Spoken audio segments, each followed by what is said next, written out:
Құрметті тыңдармандар, каналға тіркеліп, лайк басып, комментарий қалдырыңыздар. Сіздердің қалдырған әрбір комментарийларыңыз мен үшін өте маңызды. Әңгімені соңына дейін тыңдаңыздар. Бүгін күн тамаша болып тұр. Қыдырып қайтайықшы деп, өтінген соң жұмыстан шығып Дария көше бойында сүйіктісін күтіп тұрды. Су жаңа аппақ көлік келіп тоқтай қалғанда, үрейлене қараған ол еңкейіп, көліктің терезесіне үңіліп еді. Өзінің жігіті Қайратты көрді. Күлімсіреп отыр. Дария түсінбей, кімнің көлігін айдап жүрсің деді күліп. Алдымен отырсаңшы жаным, содан соң айтамын. Дария көлікке отырды. Ал көрімдігіңді дайындай бер. Осы ақ тұлпарды алдым. Анығында әкем алып берді. Екеуміздің отау қорымыздың құрметіне. О, құтты болсын. Тек тойға, жақсылыққа мін. Бірақ біз әлі отау құрған жоқпыз ғой. Құрмасақ, құрамыз. Рас па? Шын айтып отырсың ба? Я, жаным, ата-анам тойды тездетейік деді. Дария не қуанарын, не қуанбасын білмей тосылып тұрып қалды. Неге асығыспыз? Менің магистратурам ше. Оның бәрін ойластырып қойдым. Үйден қатынап, оқи бересің жаным. Керемет, деді Дария қуанып. Қос ғашық жаңа көлікпен жүйткіп, Алматының көшелерін аралап қыдыруға кетті. Ал Қайраттың әкесі бәйбішесімен тойдың қамын ойластырып отыр. Ханипа, құдағилармен бір рет кездестік деп едің. Қандай кісілер екен? Я, жақсы кісілер сияқты. Құдағи жап-жас көрінеді. Құданы көре алмадым. Үйінде жоқ екен. Өздеріне тоқ әулет екені көрініп тұр. Олардың материалдық жағдайларын сұрамаймын бәйбіше. Бұлай адамгершіліктері болса болды ғой. Я, жақсы сияқты. Онда жарайды. Ертең хабарласып тойдың мәселесін сөйлесіңдер. Осылайша кешкі астарын ішіп, тұңғыштарының отау құратынына әлі де сене алмай, қуанышты кейіпте әңгіме дүкен құрып отырып түннің ортасы болғанын байқамапты да. Қайраттар бүгін Дарияның ата-анасын кафеге шақырды. Барлық дайындық жүргізіліп, құдаларда күтетін болған соң, Ханипа, Қайраттың анасы, алып ұшып жүр. Оқтын мейрамхана қызметшілеріне ешқандай кемшілік болмасын деп беріп та қояды. Күткен құдағи мен Дария келді. Амандық саулық сұрасып, дастарханға жайғасты. Қайрат әкесінің жұмыс бабымен кеткенін, жолда келе жатқанын айтты. Онда асты құда келген соң алдырайық деді Дарияның әкесі. Міне, Медеу де келді. Барлығымен жылы амандасып, күлімсіреп, орнына жайғасты. Құдасы өзімен жасы шамалас сияқты. Ал құдағиының жүзін шырамытып отыр. Біреуге ұқсайтын секілді ме? Ол да Медеуге қайта-қайта қарағыштай береді.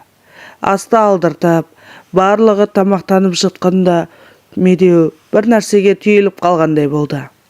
Енді есіне түсті. Бұл кісі әлгі, я, Раушан емес пе? Көзін салып байқап көріп еді. Раушан да бұған тесіле қарап отыр екен. Қолындағы шанышқысы түсіп кеткен Медеу кешірім сұрап, әжетханаға шығып кетті. Раушан қалың ой үстінде бір сәт жастық шағын есіне алып, шарлап қайтты. Ол кезде Раушан оқуға алғаш келген 1-ші курс студенті еді. Ауылдан келген аққу мойын, қиғаш қас, қорғызындай аппақ, сұлу бой жеткен, тек Медеудің ғана емес, барлық оқу орнын өзіне қаратқан еді. Оқуын аяқтаймын дегенше талай жігіт артынан жүгірді. Ал кербез қыз біреуіне де бұрылып қарамады. Солардың қатарында Медеу де болды. Басқа жігіттер секілді уақытша емес, Медеу Раушанды шын сүйіп еді. Тіпті сезімін де білдірді. Бірақ Раушан қалтаңда көк тиын жоқ деп бұрылмай кетіп еді. Сонда да оқу орнын аяқтағанша Раушанның артынан жүгіруін тоқтатпады. қымбат көлік мінген, байдың балаларымен сөйлескенді ұнататын Раушан қылымсып, медеуді әдейі есінен тандырып, не я демей, не жоқ демей кетуші еді. Мама деген Дарияның даусынан есін жиған Раушан өтірік күлімсіреп қоя берді. Медеу де келіп қойған екен. Қалың ойға шомып кеткені соншалық оны да байқамапты. Осылайша құда-құдағилардың кездесуі отырысы көңілді өтті. Тойды да белгіледі. Бұйырса, келесі айда дәл осы күні ұзату тойы. Одан 2 күннен соң үлкен үйлену тойы болады. Бәрінен де 2 жас өте қуанышты еді. Дария жұмысында, оқуында жалғастыра беретін болды. Бастысы соған қуанды. Әр кәлләда бір қиял демекші, бәрі өз ойымен әлек боп, неше түрлі ойлармен қоштасып тарқасты. Үйге келген соң Ханипа көңілді кейіпте. Маған болашақ келіннің отбасы ұнады. Қызы да сыпайы, жүзі жақсыдан түңілме демей ме? Жүздері жылы жандар екен деді. Я, баламыз жақсы қыз таңдаған сияқты деді Медеу. Анасынан жақсы тәрбие алғанда, анасында сондай сыпайы, көп сөйлемейтін, күлімсіреген келіншек екен. Медеу мұна сөздерді естігенде бірдеңкені бүлдірген балаша сасқалақтап, я деп басын изеп сыртқа шығып кетті. Ештеңкеден хабары жоқ Ханипа келін алатынына қуанып, бәрін ойластырып бастады. Той болатын күнде жақындады. 2 жақта жақсы дайындалған, әсіресе Раушан ұзату тойына қатты дайындалды. 2 үйдің де тұңғыштары болған соң, алғашқы тойлары аянып қалмады. Раушан қызының көйлегіне емес, өзінің көйлегіне қатты көңіл бөлді. Ерекше сәнмен арнайы тіккізді. Қып-қызыл Раушан гүлдері секілді жайқалған әдемі көйлек көздің жауын алады. Мам, мен емес, сіз ұзатылатын қыздай болып құлпырып кетіпсіз ғой. Өте сұлусыз деді Дария. Мамаң әлі 18 жасар қыздай, деді сылқ-сылқ күліп Раушан. Той басталды. Құдалар есіктен кіріп келгенде бәрінің көзі бірінші Раушанға түсті. Ханипа біртүрлі болып, жас қыздар құсап киініп алған нес, деді іштей. Ал Медеу тойдың соңына дейін ойға шомумен болды. Жүрек түбінде бір дауыс айғайлап Раушан жаққа шақыра беретіндей, қарамайын десе де бұрылып қарай береді. Не керек? Той керемет өтті. Тым кеш қалмай қызды шығарып салып ата-анасы қалып қойды. Жол бойы Медеу ойланып келеді. Раушанның бейнесі көз алдынан кетер емес. Қып-қызыл көйлекте. Жас кезінде армандаған бейін екеуі енді биледі ғой. Сол күйі өзгермеген секілді. Жанындағы жұбайына қарады. Жұбайы да сөп-сүйкімді, арам ойы жоқ. Кезінде бір көрген соң етегінен ұстап келе берген. Медеу де Ханипаға біраз үйренісе алмай жүрді. Балалы болған соң барып Ханипамен тағдырына көндігіп мойындап еді. Құдайдың ісін қарамайсың ба? Сол ұмытылмаған алғашқы махаббатын қайта кезіктірді. Қалың ой үстінде келе жатқан оны әйелінің даусы селк еткізді. Медеу, ертең беташарға бәрі дайын қоя. Аппақ келінімді әдемі қарсы алуым керек.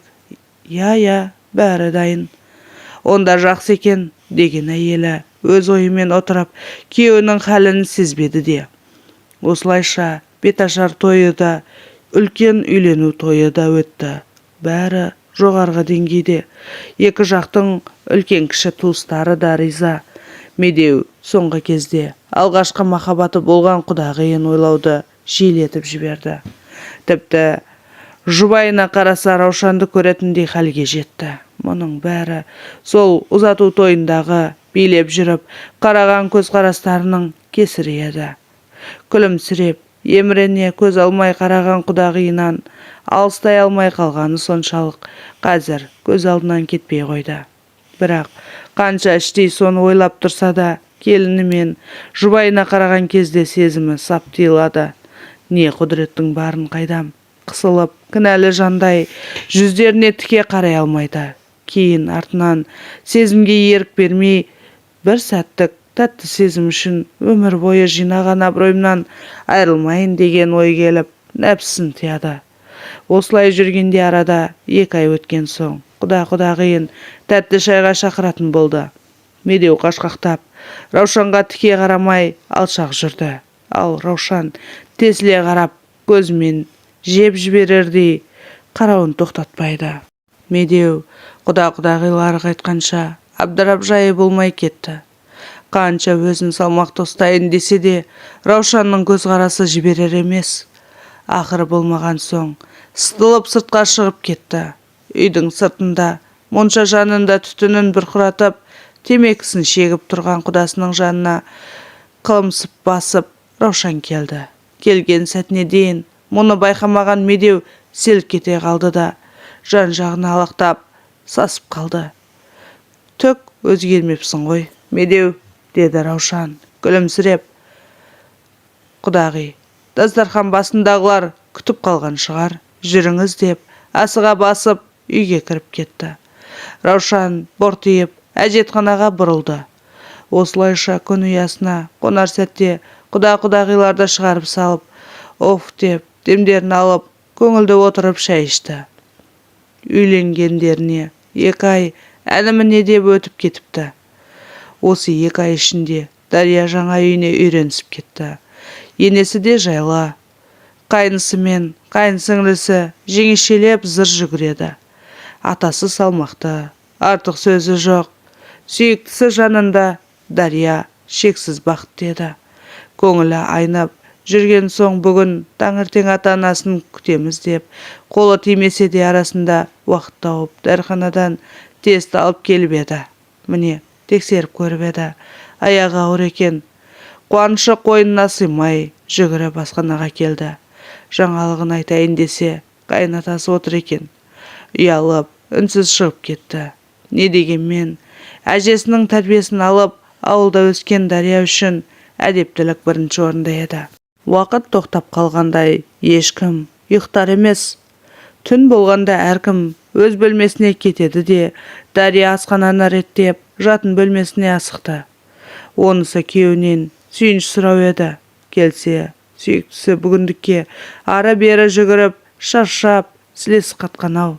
Ұйықтап қалыпты. Бортиып отырған Дария ақыры шыдай алмай Қайратты оята бастады. Шаршаған күйеуі оянар емес. Дария ызаланып, теріс бұрылды да жатып ұйықтап қалды. Ертеңіне бірінші болып енесіне айтты. Қатты қуанғаннан енесі қалбалақтап, Дарияның маңдайынан сүйіп, рахметін айтып жатты. Қайрат біледі ме? Кеше айтайын десем, ұйықтап қалыпты. Ендеше барып, қазір айтсаңшы, әке болатынын қазірден сезіне берсін. Дария бөлмесіне кетті. Дария бөлмеге келсе, Қайрат киініп, жұмысқа асығып жатыр екен. Бүгін асығыссың ғой. Я жаным, тексеріс болады дейді. Ертерек бармасам, ұшырып жіберер. Бастығымызды білесің ғой, өте қатал. Я білем, ал менің қырсық екенімді ше. Білетін бедің, әлде ұмытып кеттің бе? Деді бортиып еркелеп. Таң атпай, саған не болған? Ештеңе деп, бұрылып шығып бара жатып еді. Қайрат келіншегін қолынан ұстап, тоқтатты да, өзіне тартып құшақтай алды. Менің айдай сұлу жан-жарым неге ренжулі екен? Кеше саған маңызды әңгіме айтпақшы едім, ұйықтап қалыпсың. Тұрмайсың ғой тегі. Жаным, шаршап едім кеше, қазір айтшы онда. Сен әке боласың, деді құлағына сыбырлап. Қайраттың қуанышы қойнына сыймай, келіншегін көтеріп алды. Рас айтасың ба? Қандай керемет. Біздің қызымыз болады. Дәл өзіңе ұқсаған сұп-сұлу қызымыз болады. Білесің бе жаным, мен бүгін түсімде кішкентай қызды көрдім, деді жүрегі жарылардай. Тоқташ, қыз болады деп ойлайсың ба? Түсіңде әлгі қыз не істеп жүр екен? Қыдырып жүр екенбіз. Қайрат жұмысқа қуанышты келді. Ешқандай тексеру де, бастықтың қаһары да бүгін оны ренжіте алмайды. Күні бойы Жұмыста әрең шыдаған ол кешке неше түрлі тәттілерді алып үйіне қайтты. Үйге келсе Дарияның өзі ғана екен. Қалғандары тойлатып кетіпті. Екеуі болашақ сәбилері жайлы ұзақ сөз етісті. Бір кезде Дарияның телефоны шырылдап қоя берді. Анасы екен. «Қалайсыз, мама? Жағдайларыңыз жақсы ма?» «Еші қалай?» «Жақсы, қызым, бәрі дұрыс. Халіңді білейін деп. Үйіңдегілер жақсы ма?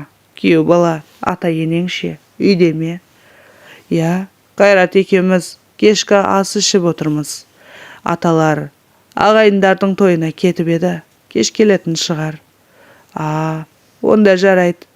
Құдағиыммен сөйлесіп қояйын деп едім. Телефонын көтермейді. Атаңның номерін бере қойшы, қызым. Қазір. Тыныштық па, мама?» «Тыныштық, жай әшейін». Бопты, жазып алыңыз. Раушан неше күннен бері Медеудің телефон номерін қалай сұрарын білмей жүреді. Орайы келгенде алып үлгергеніне қуанышты еді. Раушан құдасының номерін алғанына қуанышты кейіпте бір күлімсіреп алды да демаламын деп бөлмесіне кіріп кетті. Медеулер тойдан тым кеш қайтты. Келсе бәрі ұйықтап қалыпты.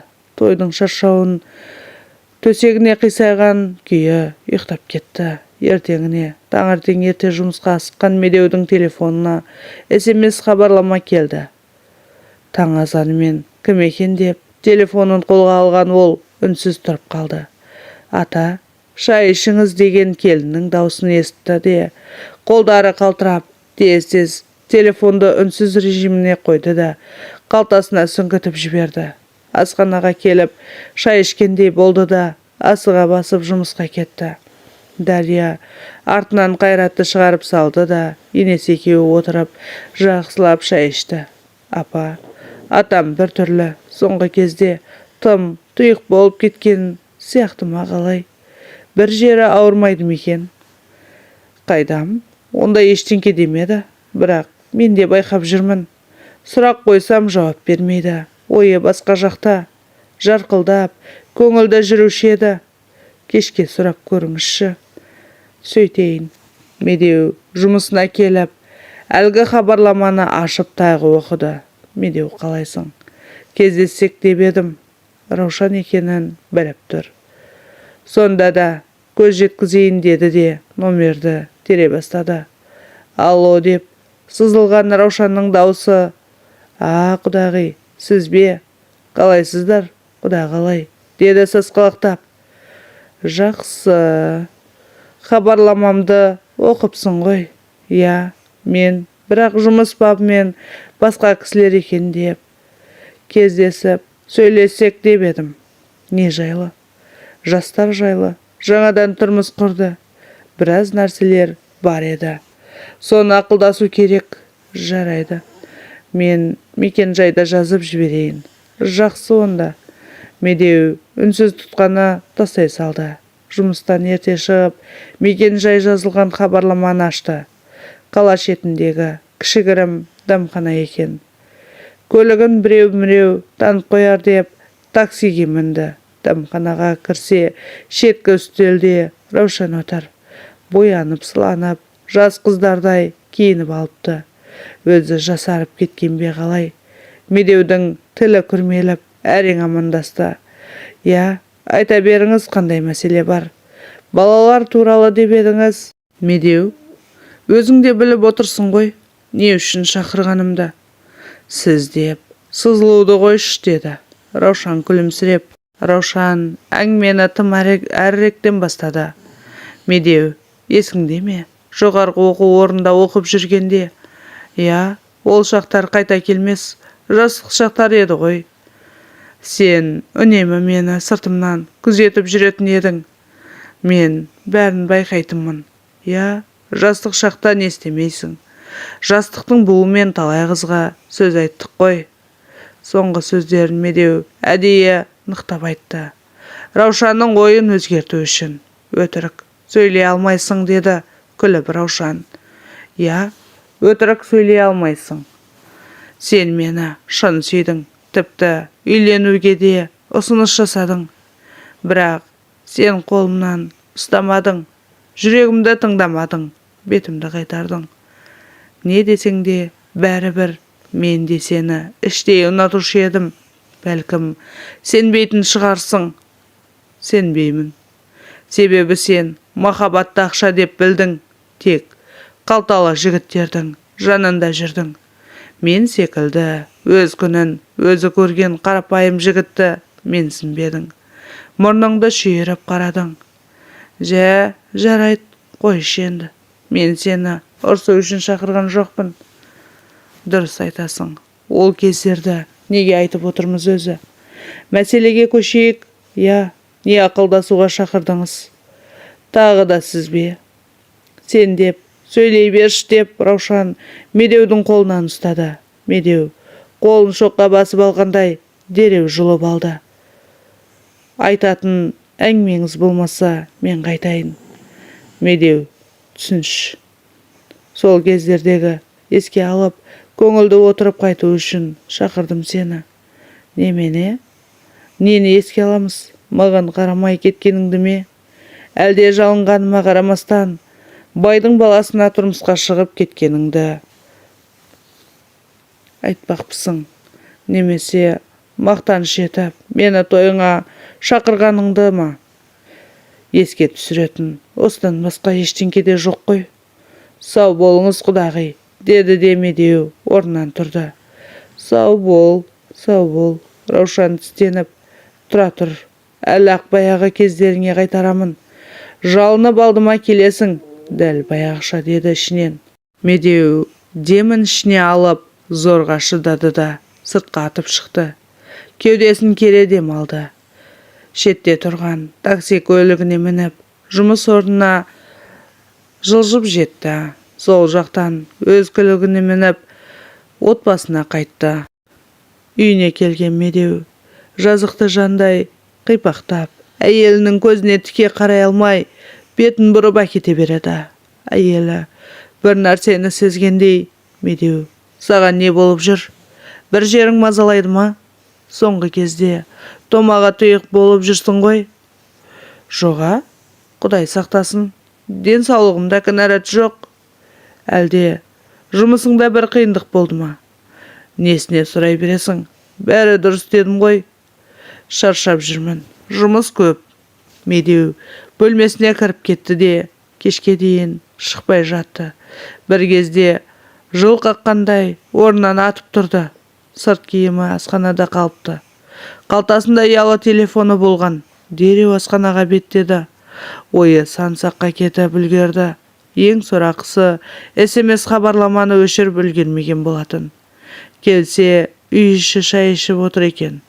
Қойып кеткен жерінде сырт киімі жоқ. Зәре құты қалмады. Даусы дірілдеп, менің мұндағы сырт киімім қайда? Қалтамда жұмысқа қатысты шек қағаздар бар еді. Мен оны кір киімге қосып едім. Жууға. Қайда? Қазір әкеліп беремін, ата. Жоқ. Даусы қатты шығып кеткені сонша әйелі шәйге шашалып қалды. Мен әлгі өзім ала салайын дегем. Осы кезде арғы бөлмеден телефон безгектеп қоя берді. Барып қараса, жұмысындағы бір кісі деп демін іште алған ол телефонмен сөйлесіп бөлмесіне кетті. Ертеңіне тағы асығыс жұмысқа шығып кетті. Атасының соңғы кезде тым мазасызданып жүргенін көрген Дария біртүрлі уайымдап жүрді. Осылай күндер өтіп жатты. Сол кездесуден кейін Раушан Медеуді қайта мазаламады. Қайтадан тыныш өмір жалғасып жатты. Бір күні Дария шай үстінде анасының туған күніне шақырып жатқанын айтты. Бәріміз бас қосайық деп, үйге дастархан жайып жатыр екен. Медеу үнсіз. Дарияның енесі қуанып, әрине барамыз. Құдағиымның туған күніне деді. Бірақ Медеу сол күйі үнсіз қалды. Әзірге ештеңке демей тұрайын. Уақыт келгенде бір сылтау тауып бармай қалуға тырысамын деп ойлады ішінен. Бір ойы тағы ойлап қояды. Қашанғы қашып жүреді. Адамша отырып, түсіндіріп, бұл тірлігіміз ұят дегісі келеді. Бірақ өткен жолы соны айтамын деп бармады ма? Соңы немен аяқталды? Қанша жерден нәпсісін тыйғанымен Раушанды көргенде тілі күрмеліп, жүрегі дүрсілдеп кететіннен қорқады. Өз ойымен әлек болып отырған күйеуіне Ханипа иығынан түртіп, «Медеу, осы сенің ойыңның бәрі қайда кетеді?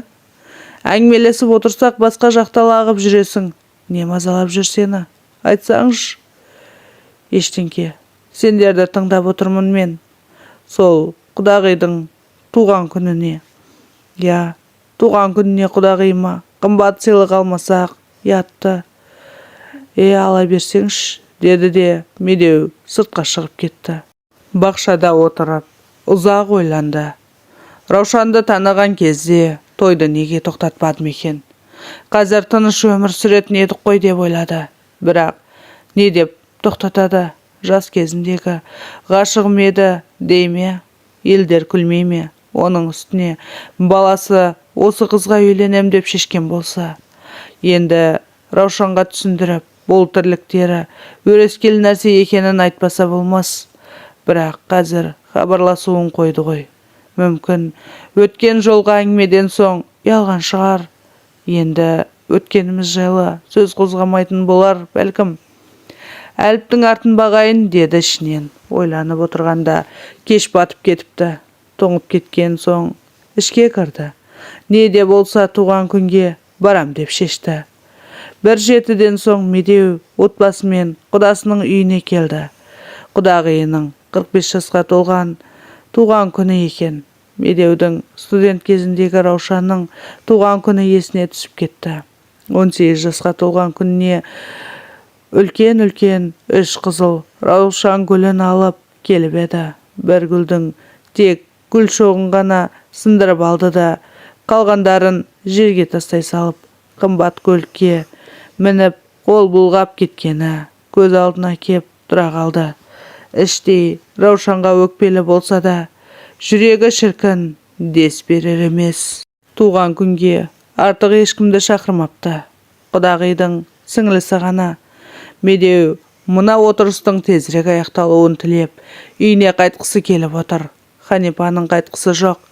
Біраз бола тұрайық, асығып кетіп қалғанымыз жарамас, деді. Дария стол басында анасының күлімсіреп, қайнатасынан көзін алмай отырғанын бір-екі рет байқады. Қайнатасы Раушан қараса, көзі жыпылықтап, абдырап, ары-бері қипақтап қалады. Дария ішінен бірдеңкеге сезіктеніп, енді анасының әр қимылын қалт жібермей отырды. Атамның мазасыз күй кешіп жүргені осы болып жүрмесін. Анық олай болатын болса, құрадақ қара бет боламыз. Қайраттың туған туысына, деді ішінен. Бір кезде анасы телефонын алып хабарлама жаза бастады. Дария әрине оның кімге жазғанынан бейхабар, бірақ іші сезіп тұрған сияқты. Атасы сыртқа таза ауа жұтуға шыққан. Дария ақырын басып, дәліздің терезесінен әкесі мен қайнатасын көрді. Алла, ойымдағыны болдырмашы деп жалынғаны сол еді. Қайнатасы қалтасынан телефонын шығарды. Дария мына іске шындап кірісейін деді. Не сұмдық мынау? Расында анам мен қайнатам сөйлесіп жүрме? Құдай-ай, андағы SMS-терді қалай оқысам екен? Үйге кірген әкесі мен қайнатасы сырт киімдерін шешіп төр бөлмеге өтті. Орайы келген сияқты деп ақырын келіп, сырт киімдерін ілгішке ілмекші болып алып кетті. Кіреберіс бөлмеге алып келген ол ойланбастан қайнатасының қалтасында телефонды суырып алды. Тез хабарламаны ашты. Ештеңке жоқ. Өшіріп тастаған ба? Біреу көріп қоймасын дегендей қайта салды да ілгішке іле салды. Ойы сансақта. Қалайша, мүмкін қорққанға қос көрініп, өзім әсерлеп жібердім бекен. Бірақ сол құдағидың танысқан күннен бергі кездесулерді есіне түсіріп еді. Бәрінде осы жағдай бар сияқты. Енді анасының телефонын аңдыда, орайы келгенде алып үлгерді. Код бар екен. кіші сіңлісінен сұрап еді. Күнде ойын ойнап жүрген сіңлісі тез-ақ ашып берді. Тым тез оқи бастады. Бірнеше хабарламалар бар. Барлығына жауап келмеген сияқты. Тіпті соңында жалынғандай жазыпты, бірақ есімі жазылмаған. Қас қылғанда атасының номерін жатқа білмейді. Соңғы хабарламаны ашты. Өз көзіне өзі сенбей жерге отыра кетті. Қолдары дірілдеп, телефонды түсіріп кетейін деді. Қолындағы телефонын түсіріп ала жаздаған Дария телефонды тоңазытқыш үстіне қойды да сыртқа шығып кетті. Өз-өзін әрең ұстап тұр. Бойын қандай сезім билеп тұрғанын өзі де түсінбейді. Қорқып тұр ма? Әлде ұялып па? Әлде анасына ашуы келіп тұр ма екен? Білмейді. Әйтеуір бетін көзден аққан мөлдір су шайып жатқан есінде. Бір кезде біреу келіп иығынан ұстады. Селк ете қалған Дария бұрыла қараса, кішкентай сіңлісі екен. Әпке, не болды? Неге жылайсың? Ештеңке, көзіме бірдеңке кіріп, ашытып бара жатыр, деп дереу көз жасын сүртті де бетін жуып үйге кірді. Дастархан басында бәрі көңілді, әсіресе анасы. Төк болмағандай құдағиымен шүйіркелесіп отыр. Қалай ғана ұялмай сөйлесіп отыр. Жүзіне қалай қарап отыр деді ішінен. Өмірінде алғаш рет анасынан жиренді. Мына кісі шынымен менің анам ба? Мені өмірге әкелген, ақ сүт берген, осы күнге дейін ақ-қараны айтып, түсіндіріп, тәрбиелеп келген. Шынымен де осы кісі менің анам ба? Мүмкін емес, мүмкін емес. Дария әлі де болса анасын жамандыққа қиғысы келіп тұрған жоқ. Кештің жалғасы көңілсіз өткізген Дария Қайратқа тезірек қайтайық деп ымдады. Түн қараңғысы болғанда бұлар үйіне қайтты. Анасы Дарияға қонып кет деп еді. Қызы бірден бас тартты. Үйіме кетемін деді нық үнмен. Қызының бұлай дөрекі сөйлегеніне түсінбей, таң қалысып, ата-анасы қалып қойды. Дария үйге келген соңда мазасы болмай ой үстінде жүрді. Атасының әрбір қылығын бақылап, реті келгенде ұстамақшы болды.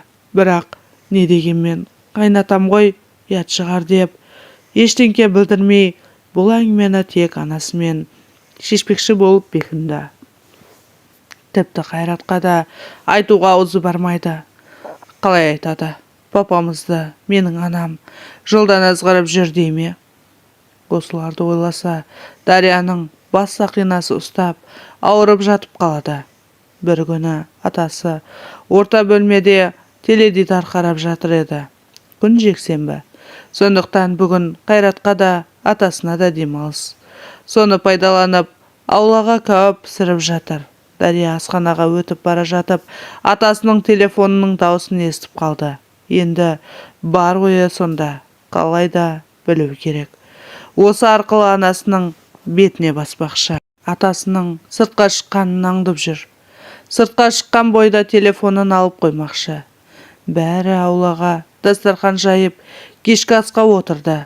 Ретін тауып Дария сосын алып келу үшін әдейі Қайратты жұмсады. Қайрат кәуіптен қолы босамайтынын айтты да, пап, магазинге барып келесіз бе деді. Жарайды деп атасы дүкенге бармақшы болып орнынан тұрып кетті. Осы сәтті пайдаланған Дария ақырын орнынан көтерілді. Атасы қақпадан шыға бере зып етіп үйге кірді де, амалсыз атасының телефонын тағы да ақтарды. Яттан өртеніп бара жатса да амалы жоқ. Мына сорақы тірлікті тоқтату үшін жасап отыр. Телефоны алды да бөлмесіне апарып тығып қойды. Кешкі асты ішіп, әңгіме айтысып, демалыс күнді жақсы өткізді. Дастарханды жинап жүргенде атасы жанына келді. Келін, мына жерде менің телефоным қалып қоймады ма? Білмедім ата, мен көрмедім деген. Дария көзін тайдырып әкетті. Қайда кетті екен? Таппай қалдым деп, міңгірлеп, бұрыла беріп еді Дария. Магазинге барғанда түсіріп алмадыңыз ба деді. Өтірік, білмегенсіп. Сөйттім бекен, а? Кешкісін бәрі үйді тінтіп шықты. Еш жерде жоқ. Жер жұртып кеткенде Қайрат ашуланып: "Қойыш бап, сол жақта түсіріп алсаң болды ғой. Уже біреу тауып алды ғой. Зандасам өшірулі, іздегеннен пайда жоқ. Басқасын аласыз енді", деді. "Ішіндегі нөмерлерді айтсаңыз". "Керек адам өзі тауып алады". Осымен бәрі іздеуді доғарды. Дария да нағыз әртіс, өтірік іздеп жүр. Іші алай-дүлей: "Бұл қылығым дұрыс бекен, Алла өзің кешір", деді ішінен. Ертеңіне бәрі жұмысқа кетті. Енесі көрші үйге кетті. Үйдің кішкентайлары ойнап кетті. Дария өзі ғана қалды. Бөлмесіне кіріп телефонды қолына алды. "Қоссам бекен, егер біреу зандап қалса ше?" "Жоқ, біраз күн қоя тұрайын. Тынышталған соң қосармын", деді де қайта орнына тығып қойды. Арада 2-7 уақыт өтті. Тым-тырыс телефонның жыры ұмтылайын деді. Бірақ Дария сезіп жүр, атасы бір нәрсені уайымдайтын секілді. Бәлкім телефонды тауып алған кісі хабарламаларды оқса танып қояр ма екен дейтін секілді. 2-7 өткен соң Дария телефонды қосты. Дыбыссыз режимге қойды да біраз күтті. Біртіндеп қоңырау шалғандардың хабарламалары келе бастады. Еш қайсысына тиіспеді. Аздан соң хабарламалар арасынан анасының нөмерін танып қалды. "Медеу, қалайсыңдар? Балалар жақсы ма? Маған ренжіме мазалағаным үшін", деген СМС-ті оқыды. Не істесем екен? Анамның мына қылығы үдей береді ме? Әлде тоқтайды ма екен? Уақытын қарап еді, күні кеше жазылыпты. Демек, әлі де сөйлесу ойында бар. Дария аз-кем ойланып отырды да атасының телефонымен анасына хабарлама жазды. "Қалайсың, Раушан? Ренжімеймін әрине. Бірақ біздің мына тірлігіміз ұят нәрсе екенін білесің ғой. Ол мен келін бар. Мен құдама, сен құдағиыңа қалай тіке қараймыз. Дұрысы құда-құдағи болып араласқанымыз жөн", деп жазып жіберді де жауап күтті. Жауабы көп күттірмей-ақ келді. "Кездесек деп едім". Дария анасының мына СМС-іне күйініп кетті. "Сонда да көрсетейін ендеше", деді де "жарайды" деп жазып жіберді. Мекен-жай мен уақыты жазылған хабарламаны алды да телефонды сөндіре салды. Ертеңіне ерте тұрып, үй тірлігінің бәрін жылдам аяқтап, кешегі кездесетін орынға асықты. Таңнан бері ашулы кейіппен жүр. Енесі соны байқады-ау шамасы. "Дарияжан, қабағың қатулы ғой, тыныштық па?" деді. Жоқ, ештеңке. Бүгін дәрігерге қаралатын күнім еді. Соған асығып жүрмін", деп өтірік жымиды. "Онда бара ғой жаным, тірлік біткен бе тәйірі? Міне, болып қалдым", деп қолын сүлгіге сүртті де бөлмесіне беттеді. Киініп шықты да "дәрігерге кеттім", деп өтірік сөйлеп кешегі мекен-жайға тартып тұрды. Бұл жолы да Раушан Медеуді сол дәмханаға шақырған еді. Таксиден түсті де асықпай дәмханаға аяңдады. Көзінде ашу-ыза, көкірегінде ащы өксік тола. Дария дәмханаға кіріп келді. Ары-бері қарап, ең шеткі үстелде анасының отырғанын көрді. Тез-тез басып барды да үстел үстіне сөмкесін тарс еткізіп қойды. Телефонын қарап отырған анасы селк ете қалды. Жалт қарап, қызын көріп, жүзі сұрланып, аузына сөз түспей абдырап қалды. "Қызым, сен қайдан жүрсің?" "Кімді күткен едіңіз?" "Мен жай мұнда кофе ішуге келген едім". Солай ма? Онда мынау не?" деп атасының телефонын алдына тастай салды. "Қызым, кел мұнда отырш, бәрін айтып түсіндірейін". "Нені түсіндіресіз, мам?" "Нені? Мені қалай қарабет еткеніңізді ме? Әлде атамды ұятты еткеніңізді ме? Қандай анасыз өзі? Жасыңыз 40-тан асты ғой, мама.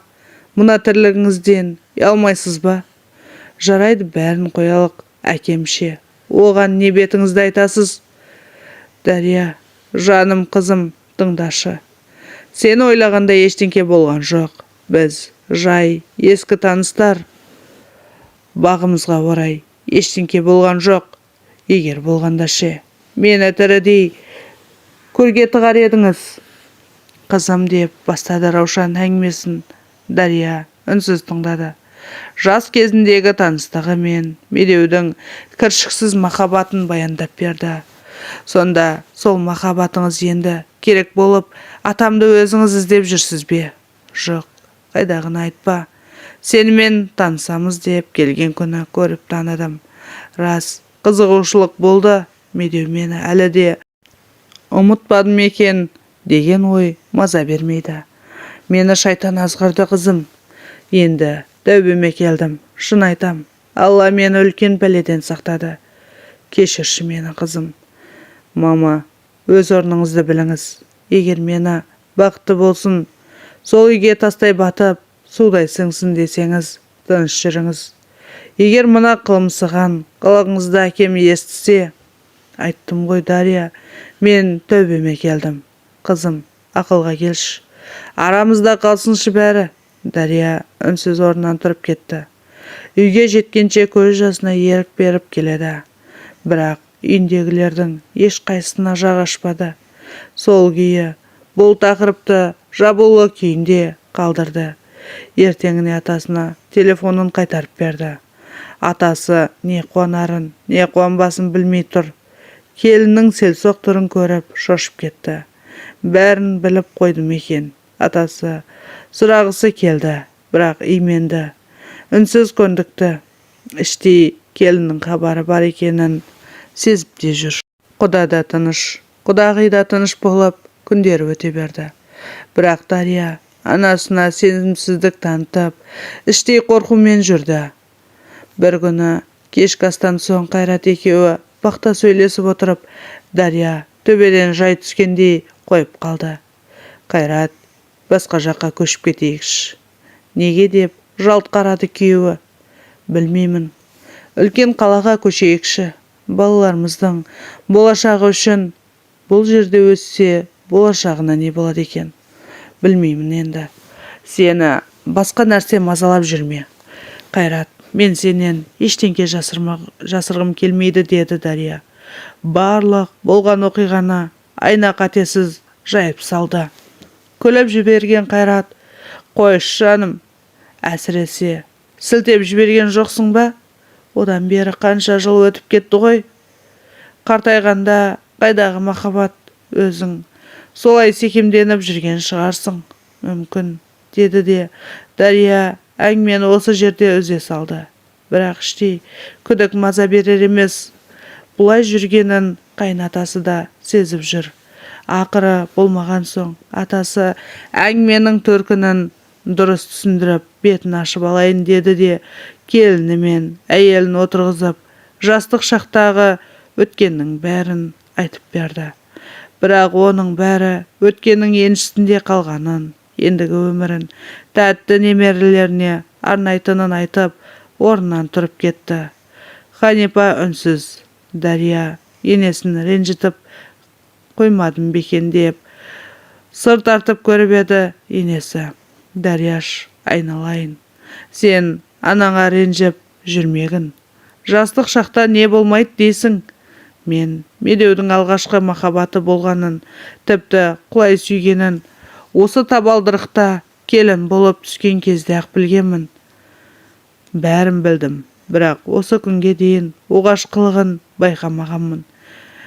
Және ендігі өмірімде де солай болатынына сенемін. Сол үшін ештеңкені уайымдама деп келіннің қолынан қысты да шығып кетті. Дарияның көңілі енді орнына түскендей еш уайымсыз рахаттана отырып шай ішті.